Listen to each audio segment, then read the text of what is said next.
Kita kembali ke Pak Rudi, Pak ya. Pak Rudi ini kan katanya sempat tinggal di sini ngekos, Pak. Bapak waktu kena Pak Rudi itu posisinya Pak Rudi taunya apa, Pak?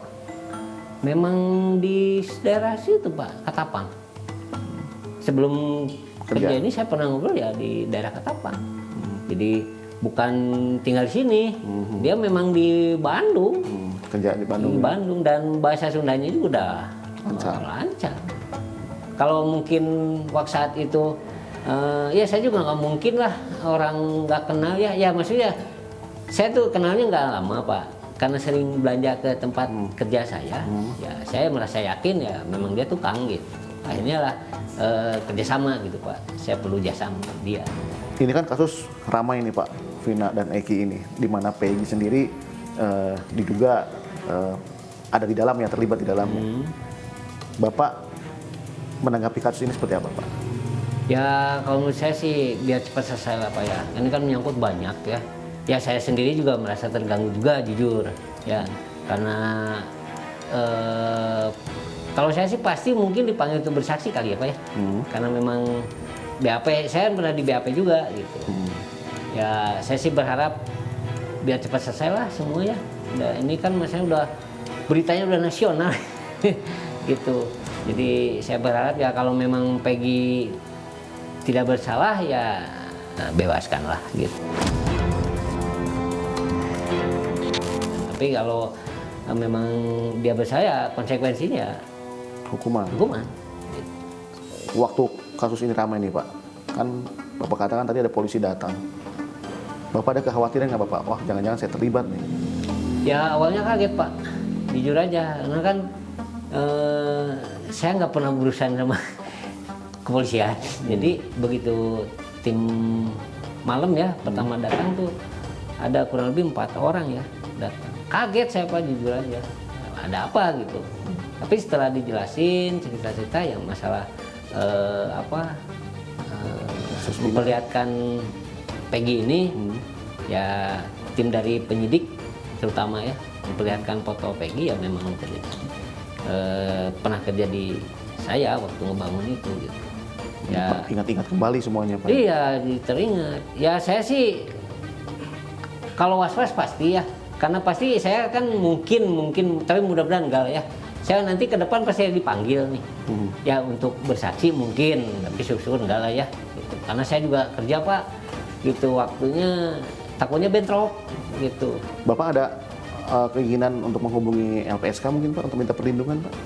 Sementara ini belum Pak, karena jujur aja tidak ada tekanan, semua aman gitu. Jadi dari pihak kepolisian nggak ada, dari pihak lain juga nggak ada. Ya saya natural aja gitu. Jadi selama ini yang minta informasi ke saya nggak ada penekanan sama sekali, nggak ada dari manapun nggak ada, aman. Jadi bisa dipastikan tidak ada tekanan dari pihak Tidak ada, manapun. aman Pak. Aman. Kepada kami, Agus menunjukkan lokasi bedeng atau hunian sementara yang pernah ditempati Peggy saat itu bersama temannya sesama tukang.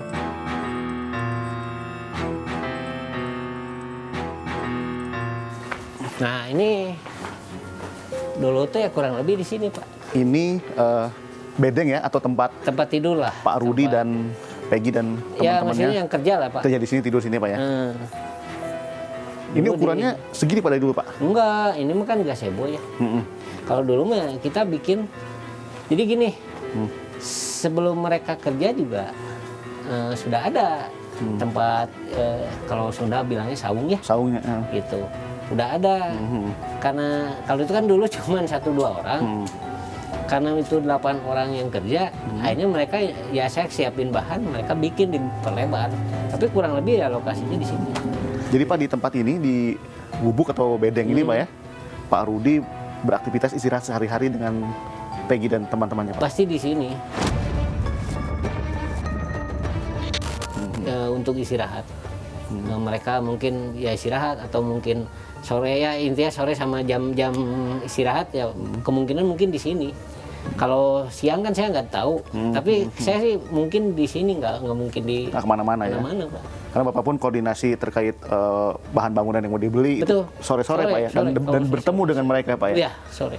Nah, mereka sendiri Pak, ada ini nggak Pak, misalkan apa ya, perbuatan yang kurang enakin lah selama bekerja di sini dengan Bapak? Selama ini saya nggak ada laporan. Nggak ada ya? Ya waktu almarhum bapak ada, nggak ada cerita bahwa mereka tuh nggak sopan atau gimana gitu, nggak ada, aman-aman aja. Baik-baik aja semua, Pak, Baik-baik ya? aja, nggak ada komplain ya dari bapak gitu.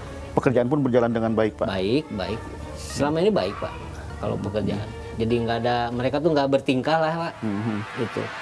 Walaupun istilahnya saya nggak ada, memang dulu ada almarhum bapak yang nungguin gitu. Tapi nggak ada laporan lah. Di akhir pekerjaan, pamitnya gimana Pak sama Bapak, Pak? Saya lupa lagi kalau mau cerita pamitnya gimana.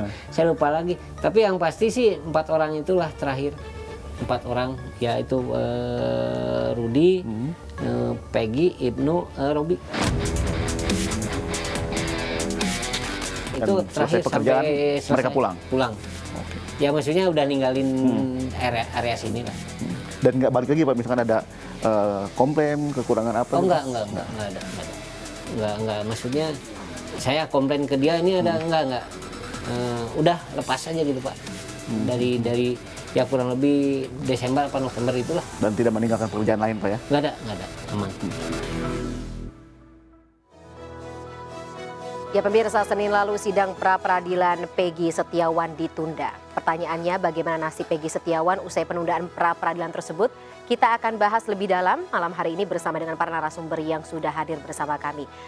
Ada Irjen Pol Purnawirawan Arianto Sutadi selaku penasihat Polri. Selamat malam Pak Arianto. Kemudian Insang Nasruddin selaku pengacara Peggy Setiawan. Selamat malam Bang Insang. Selamat malam.